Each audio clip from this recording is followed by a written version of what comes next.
Magpainit po tayo ng pako. Ayan. Tapos, saka natin pibutas dito. Ayan. Yung ba mas mabilis? Kanina to, pinupukpok ko ng mahirap. Kaya ganito po, mas mabilis. Ayan, baka pwede na to. Okay, magtanim na tayo. Ito. Ang tatanim ko po ngayon ay yung yellow na kaimito.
Yellow na kaimito naman po ito.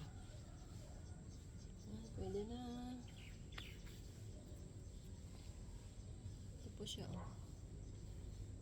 Tangkad na. Ito. Yellow na kaimito. Update ko po kayo sa susunod na video. Sige po, paalam.